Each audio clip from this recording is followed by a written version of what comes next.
Sita Prasad and Prema summer में Europe, summer मतलब छुट्टियों के दिनों में यूरोप गए, कहा गाड़ी से, तभी डायरिया हो गया।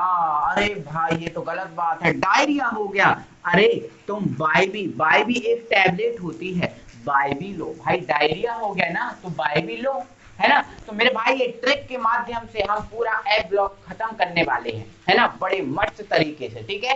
तो एप ब्लॉक के तत्व आज की वीडियो में पढ़ेंगे। इसके बाद एप ब्लॉक के तत्वों के क्या गुण होते हैं, क्या विशेषताएं, सब कुछ ना हम बहुत अच्छे से मस्त तरीके से मेरे भाई कंप्लीट करने वाले हैं। यहाँ तक हमारा SPD है ना, तीनों ब्लॉक कंप्लीट हो गए हैं। अभी तक आपने नहीं देखा तो आप चैनल की प्लेलिस्ट में जाओ डायरेक्ट और उनको देखो, आपको बहुत मजा आने वाला है। सभी कुछ ट्रिक के माध्यम से है मेरे भाइयों, ठीक है। और यदि दोस्तों, और इसके अलावा दोस्तों आप चैनल की जो या फिर वीडियो की डिस्क्रिप्शन में जाओ और आपको लिंक दिया है एस ब्लॉक का, पी ब्लॉक का, डी ब्लॉक का, आप जाकर देख लो, ठीक है। चलो आते हैं एप ब्लॉक के तत्वों पर। तो एप ब्लॉक के तत्व मतलब क्या है, मतलब सिर्फ मेरा दोस्तों इतना है, एप ब्लॉक के तत्व किसे कहते हैं, सिंपल है, ऐसे तत्व जिनका अंतिम इलेक्ट्रॉन एप उपकोष में प्रवेश करता है, एप ब्लॉक के तत्व कहलाते हैं। आपको पता ही है मेरे भाई, उपकोष 4 हैं, SPDF, 4 उपकोष हैं, है ना। हमने S पढ़ लिया, P पढ़ लिया, D पढ़ लिया और ये हमारा F। तो ऐसे तत्व जिनका अंतिम इलेक्ट्रॉन एप उपकोष में जाता है, एप उपकोष में प्रवेश करता है, एप ब्लॉक के तत्व कहलाते हैं। और ये आपको इलेक्ट्रॉनिक विन्यास आप-बाहु नियम के अनुसार करना है, ठीक है। हमेशा आपको आप-बाहु जो नियम है वो इलेक्ट्रॉनिक विन्यास को बताता है। तो जो आपका इलेक्ट्रॉनिक विन्यास आप किसके अकॉर्डिंग करोगे, आप करोगे आप-बाहु नियम के अनुसार। और इलेक्ट्रॉनिक विन्यास करने के बाद जब आप इनके इलेक्ट्रॉन भरोगे तो अंतिम इलेक्ट्रॉन आपका एफ उपकोष में प्रवेश करेगा, इसीलिए हम बोलते हैं एफ ब्लॉक के तत्व। क्लियर हुआ। गुण और विशेषताओं को भी पढ़ने वाले हैं, टेंशन मत लो, ठीक है। अब मेरे भाई जो एफ ब्लॉक के तत्व हैं, इन एफ ब्लॉक के तत्वों को हम आवर्त सारणी से बाहर रखा है। जो आपकी आधुनिक आवर्त सारणी है, मौजले साहब की आवर्त सारणी, इन्होंने एफ ब्लॉक के तत्वों को आवर्त सारणी से बाहर रखा है और इन्होंने जो एफ ब्लॉक के तत्वों की 2 श्रेणियां बनाई हैं, ठीक है। अब 2 श्रेणियां, ठीक है, जिसमें से आपकी पहली है लेंथेनाइड श्रेणी। कौन सी श्रेणी है मेरे भाई, लेंथेनाइड श्रेणी। कौन सी, लेंथेनाइड श्रेणी, लेंथेनाइड श्रेणी, ठीक है। या फिर हम ऐसा कह सकते हैं लेंथेनाइड तत्व, ठीक है। लेंथेनाइड तत्व एक श्रेणी है आपकी, लेंथेनाइड श्रेणी या लेंथेनाइड तत्व, और दूसरी आपकी है एक्टिनाइड श्रेणी। उसको भी मैं आपको बताऊंगा, पहले इसको समझा दे रहा हूं आपको क्लियरली, फिर उसको बताऊंगा, ठीक है। चलो, है ना। तो लेंथेनाइड श्रेणी या लेंथेनाइड तत्व। तो सबसे पहले हमारा क्वेश्चन ये है, लेंथेनाइड तत्व क्या है मेरे भाई। आपने जो आपका डी ब्लॉक था उसमें आपने पढ़ा था एक लेंथिनम, एले पढ़ा था आपने डी ब्लॉक के तत्वों में एक पढ़ा था एले, जो आपका होता है लेंथिनम, जिसका परमाणु क्रमांक होता है 57, ठीक है। ये क्या है आपका, लेंथिनम है। क्या है, लेंथिनम। तो इस लेंथिनम के बाद 14 तत्व आते हैं। इस लेंथिनम के बाद 14 तत्व आते हैं जो डी ब्लॉक में नहीं रखा गया, उन्हें आवर्त सारणी से बाहर रखा गया। और वो 14 तत्व ये हैं, 1 2 3 4 5 6 7 8 9 10 11 12 13 14, ये 14 तत्व ये हैं, ठीक है। अब 57 के बाद, मतलब ये आपका 58 है, ये आपका 59 है, 60 है, 61 है, ठीक है। इसके बाद 62 है, 63 है, 64 है, 65 66 67 68 69, ठीक है, 70 और ये आपका 71, है ना। तो 57 के बाद ये जो 14 तत्व इन्हें आवर्त सारणी से बाहर रखा गया है, इन्हें हम बोलते हैं लेंथेनाइड के तत्व। तो परिभाषा क्या हो गई, है ना। ऐसे तत्व, सॉरी, लेंथिनम Le57 के बाद आने वाले 14 तत्वों को लेंथेनाइड श्रेणी या लेंथेनाइड तत्व कहते हैं। क्लियर हुआ ये तत्व, ठीक है। अब हम इनको याद करेंगे ट्रिक से। ट्रिक हमारी यह है सीता प्रसाद। सीता प्रसाद एक आदमी का नाम है ना, जेंट्स का नाम है सीता प्रसाद एंड प्रेमा सीता प्रसाद जो है उनकी पत्नी का नाम है ना। तो ये कह रहे हैं कि सीता प्रसाद एंड प्रेमा मतलब पति पत्नी दोनों, ठीक है। समर में मतलब छुट्टियों के दिन लगते हैं, नहीं तो बोलते हैं समर, है ना। समर में यूरोप गए, कहाँ गए? यूरोप गए घूमने के लिए, और वो भी किससे गए? गाड़ी से। किससे गए? गाड़ी से। तभी उन्हें क्या हो गया? डायरिया हो गया। डायरिया एक बीमारी है, डायरिया हो गया। अरे तुम, है ना, दूसरा व्यक्ति जो यूरोप के व्यक्ति हैं वो कह रहे हैं अरे तुम बाइबी नाम की एक टैबलेट है, बाइबी नाम की क्या है? एक टैबलेट है ना। तो वो कह रहे हैं अरे तुम बाइबी लो, मतलब बाइबी नाम की टैबलेट है उसको लो। ठीक है, चलो, है ना। सीता, सीता से बनेगा आपका सीई, सीई, सी सा से तो आता है ना लगभग में, है ना। सीता से बनेगा सीई, और सी होता है आपका सीरियम, है ना। प्रसाद से बनेगा पीआर, पीआर होता है प्रोसीडियम, क्या होता है? प्रोसीडियम, है ना। एंड से बनेगा एंडी, और एंडी होता है आपका नियोडनियम, क्या होता है? नियोडनियम। प्रेमा से बनेगा पीएम, पीएम होता है प्रोमिथियम, है ना। समर में से बनेगा एसएम, और एसएम होता है आपका समेरियम। ठीक है, यूरोप से आपको डायरेक्ट दिख रहा है यू, यू, है ना। यू होता है आपका यूरोपियम, क्या होता है? यूरोपियम। गए, है ना, गए मतलब गाड़ी, है ना। तो गाड़ी से आपका क्या बन रहा है? जीडी, और जीडी क्या होता है आपका? गोडोलीनियम, गोडोलीनियम। ठीक है, चलो। टीबी, टीबी हो तभी से बनेगा टीबी, और टीबी होता है आपका टर्बियम, है ना। डीवाई से बनेगा, डायरिया से बनेगा डीवाई, और डीवाई होता है आपका डाइप्रोसिनियम, डाइप्रोसोनियम। ठीक है, हो गया से बनेगा आपका एच, सिंपल दिख रहा है, जो होता है होलनियम। ठीक है, और अरे से बनेगा ईआर, ईआर होता है आपका अरबियम। तुम से बनेगा आपका टीएम, टीएम होगा थूलियम, है ना। और बाइबी से बनेगा, बाइबी सिंपल है, जो होगा आपका एटरबियम, सॉरी एटरबियम, एटरबियम। ठीक है, लो से बनेगा एल्यू, और एल्यू होगा आपका ल्यूटीशियम, ल्यूटीशियम। ठीक है, ल्यूटीशियम। ठीक है, तो ये हमने लेंथेनाइट तत्वों को पढ़ा। अब हमारी एक श्रेणी और है एक्टिनाइट, उसको पढ़ने के बाद हम इसकी विशेषताओं पे आएंगे, एक एक करके विश्लेषण इसका करेंगे। ओके, तो दोस्तों ये है हमारे एक्टिनाइट के तत्व, ये हमारे एफ ब्लॉक की दूसरी श्रेणी है। एक्टिनाइट श्रेणी या एक्टिनाइट तत्व, हम इस श्रेणी को बोलते हैं। इनको भी हम ट्रिक के माध्यम से याद करेंगे। पहले हम आपको बता देते हैं एक्टिनाइट तत्व कहते किसे हैं। ठीक है, तो आपको बता देता हूं दोस्तों, आपने डी ब्लॉक में एक तत्व पढ़ा होगा एसी, जो आपका है एक्टिनियम। क्या है? एक्टिनियम। ठीक है, इस एक्टिनियम का जो परमाणु क्रमांक होता है वो होता है 89। कितना होता है? 89। इस 89 के बाद भी 14 तत्व आते हैं जो डी ब्लॉक में नहीं रखा, डी ब्लॉक के बाहर रखा, और ये 14 तत्व ये हैं 90 से लेकर 103 तक। ठीक है, ये एक्टिनियम के बाद आने वाले तत्व हैं, और इसीलिए इन्हें हम बोलते हैं एक्टिनाइट श्रेणी या एक्टिनाइट तत्व। तो इसकी परिभाषा क्या?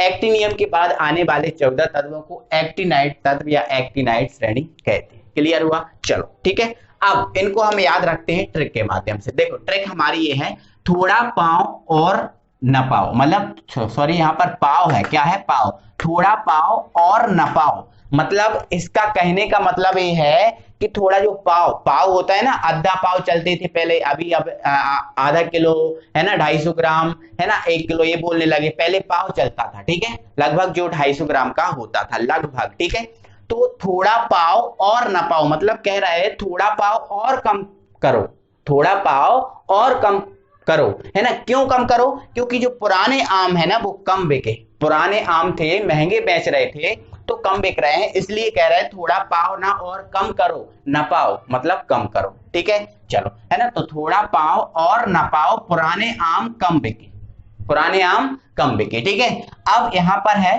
कैलिफोर्निया, आइंस्टीन, फर्मी और मेंडलस नोबेल ले रहे हैं। ठीक है, तो आप थोड़ा इसको दो पार्ट में कर लेना, थोड़ा पाव और न पाव, पुराने आम कम बिके, एक पार्ट रहने देना। ठीक है, और दूसरा पार्ट आप कर लेना कैलिफोर्निया, आइंस्टीन, फर्मी, मेंडलस नोबेल ले रहे हैं, इतना आप कर लेना। ठीक है, चलो, थोड़ा से बनेगा आपका TH, और TH होता है आपका थोरियम। क्या होता है? थोरियम होता है ना। पाव से बनेगा PA, और P होता है आपका प्रोटैक्टिनियम, और से बनेगा आपका U होता है आपका यूरेनियम, आपको पता ही है ना, जो नेविगेशन लाइन में यूज किया जाता है। ठीक है, चलो, है ना। नपाव से बनेगा NP, और NP होता है नेपच्यूनियम, है ना, नेपच्यूनियम। ठीक है, चलो, ओके। अब नपाव, है ना, पुराने से बनेगा PU होता है आपका प्लूटोनियम, है ना। आम से बनेगा AM, सिंपल बन रहा है, जो होता है आपका अमेरिसियम, है ना। कम से बनेगा आपका CM होता है आपका क्यूरियम, क्या? क्यूरियम, है ना। बीके से बनेगा आपका BK से बनेगा आपका BK, और BK आपका क्या होगा? वर्किलियम होगा। क्या होगा आपका? वर्किलियम होगा। बी के आपका क्या होने वाला है मेरे भाई? वर्किलियम होने वाला है। ठीक है, चलो इसके बाद कैलिफोर्निया सी एस बन ही रहा है, आइंस्टीन ई एस बन ही रहा है, फर्मी आपका एफ एम बनना है, मेंडलस एम डी बनना है, नोबल से आपका एन ओ बनना है, नो नोबल। ठीक है, ले से बनेगा आपका एल यू। क्लियर है? ठीक है, चलो कैलिफोर्निया सी एफ, कैलिफोर्निया जिसको हम बोलते हैं, इसका नाम क्या है? कैलिफोर्निया। तो ये ट्रिक है, लेकिन नाम है कैलिफोर्नियम, कैलिफोर्नियम। ठीक है, इसका आइंस्टीन तो है ना, इसका नाम बनना आइंस्टीनियम, आइंस्टीनियम। ठीक है, फर्मी एफ एम, फर्मीनियम, फर्मीनियम इसका नाम है। ठीक है, मेंडलस एम डी, मेंडेलेबियम, मेंडेलेबियम, मेंडेलेबियम इसका नाम बन रहा है। ठीक है, नोबल एनो, है ना, नोवोलियम, क्या बन रहा है? नोवोलियम। ठीक है, नोवोलियम, है ना, ले मतलब एल आर बनेगा जिसका नाम है लॉरेंसियम, लॉरेंसियम। ठीक है, तो ये हमारे एक्टिनाइड के तत्व। अब आती हैं इनकी विशेषताएं कि हमें एक्टिनाइड तत्वों की विशेषताएं। ठीक है, तो मेरे भाई पहली विशेषता तो एक्टिनाइड तत्व की यही होगी, आप लिखते जाना अपनी कॉपी में। पहली विशेषता तो इसकी यही होगी कि इसका अंतिम इलेक्ट्रॉन एफ कोष में प्रवेश करता है। पहली विशेषता सिंपल यही है, अंतिम इलेक्ट्रॉन एफ कोष में प्रवेश करता है। ठीक है, चलो दूसरी विशेषता ये है कि मेरे भाई इनको हम दुर्लभ मृदा तत्व बोलते हैं, दुर्लभ मृदा तत्व, दुर्लभ मृदा तत्व। अब ये दुर्लभ मृदा तत्व क्यों बोलते हैं मेरे भाई? देखो, दुर्लभ मृदा तत्व मतलब दुर्लभ मतलब मुश्किल से मृदा में उपलब्ध है। जो आपकी मृदा है, ये तत्व मुश्किल से मृदा में उपलब्ध होते हैं। मतलब कहने का मतलब ये है कि इसमें जो आपका एफ ब्लॉक के तत्व हैं, एक्टिनाइड और लैंथेनाइड श्रेणी है, इसमें ऐसे तत्व हैं जो मृदा में उपलब्ध नहीं होते। इन्हें रेडियो एक्टिवता, रेडियो किरणों से इनको बनाया गया है, मृदा में उपलब्ध नहीं है, ये रेडियो किरणों से बनाया गया है, इसीलिए हम इन्हें बोलते हैं मृदा, दुर्लभ मृदा तत्व। ठीक है, चलो दो विशेषताएं हो गई। तीसरी विशेषता ये है कि देखो, हमने देखा था जो डी ब्लॉक के तत्व हैं उन्हें हम संक्रमण तत्व बोलते हैं। कौन से तत्व? संक्रमण तत्व। और इन्हें ना हम अंतः संक्रमण तत्व बोलते हैं। कौन से तत्व? अंतः संक्रमण तत्व। क्यों? क्योंकि ये आपके डी ब्लॉक के समान व्यवहार करते हैं। डी ब्लॉक को संक्रमण और ये डी के समान व्यवहार करते हैं, इसलिए इन्हें अंतः संक्रमण। ठीक है, इस पे और बात करेंगे। दुर्लभ मृदा तत्व, कौन से तत्व? दुर्लभ मृदा तत्व, है ना। दुर्लभ मृदा तत्व इसलिए बोलते हैं इनको क्योंकि ये मृदा में उपलब्ध नहीं है, रेडियो किरणों से बनाए गए। ठीक है, तो देखो, हमने लैंथेनाइड में एक पढ़ा था पीएम, प्रोमीथियम। लैंथेनाइड में हमने एक पढ़ा था तत्व पीएम, प्रोमीथियम पढ़ा था। ये लैंथेनाइड तत्वों में केवल आपका ये जो आपका पीएम है वो रेडियो एक्टिव है। बाकी एक्टिनाइड श्रेणी में आपको जितने भी 14 तत्व बताए वो सभी रेडियो एक्टिव हैं, सभी रेडियो किरणों से बनाए गए, इसलिए सभी तत्व आपके कौन से हैं? रेडियो एक्टिव हैं, है ना, रेडियो एक्टिव हैं, ध्यान रखना। ठीक है, और लैंथेनाइड में कौन है? केवल पीएम। बाकी थोड़े बहुत ही तत्व हैं जो मृदा में उपलब्ध हैं, इसलिए इन्हें हम बोलते हैं दुर्लभ मृदा तत्व, आसानी से मृदा में उपलब्ध नहीं है। ठीक है, अंतः संक्रमण हो गया, चलो ये हो गया। चलो फोर्थ पॉइंट आपका ये है कि डी ब्लॉक के तत्वों को दो श्रेणियों में विभाजित किया गया है। कितनी श्रेणियों में विभाजित किया गया है? Sorry, F.